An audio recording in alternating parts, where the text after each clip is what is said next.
Hi everybody, thanks for tuning in again. Glad you could make it.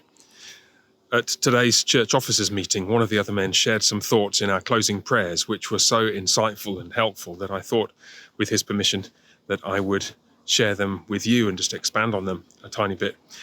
He read from James chapter 1, verses 2 to 4, which says, "Count it all joy, my brothers, whenever you face trials of many kinds, because you know that the testing of your faith produces perseverance. And let perseverance have its full effect, that you may be pure and complete, lacking in nothing." And what this gentleman, friend of all yours, who will remain anonymous for now, pointed out was the two verbs that particularly grabbed his attention when he read this a couple of days ago. The first, count. Count it all joy, my brothers, whenever you face trials of many kinds. Here, James, our Lord's brother, draws attention to the active, decisive, self-conscious act of will that we must make to decide to regard trials as joy. Notice, all joy, trials of many kinds. I doubt that James could imagine much about our modern world and probably didn't anticipate the particular trial that we in different ways are going through at the moment. But nonetheless, he says, count it all joy whenever you meet trials of many kinds. The more you think about that, the more you think, if that weren't in the Bible, we would dismiss it as ludicrous nonsense. But it is in the Bible.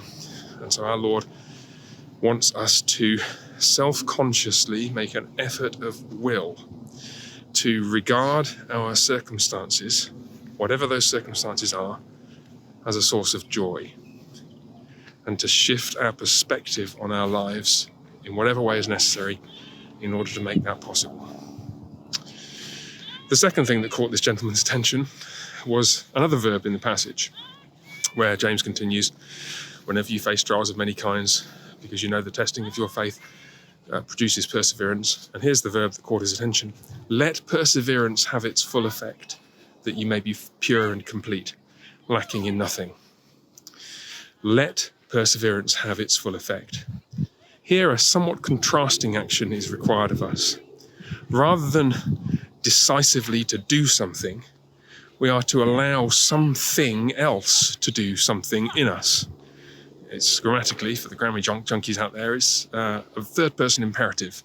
It's an instruction to the hearers, readers, to us, to let our circumstances accomplish something. And of course, in a context where the writer, just like we, believes that God is sovereign over all things, it's impliedly a call to allow God to do in us what he wishes to do through these circumstances. Let perseverance, let our response to our present situation have the effect it ought to have in us, so that you may be pure and complete, lacking in nothing. The more you think about those words, the more remarkable they seem, and the more helpful I personally found my friends and your friends' words just this evening. I pray they'll be a blessing to you. Just as I pray for you all and ask that the Lord will bless you and keep you. And I look forward to seeing you all again, I hope, very soon. God bless. Bye for now.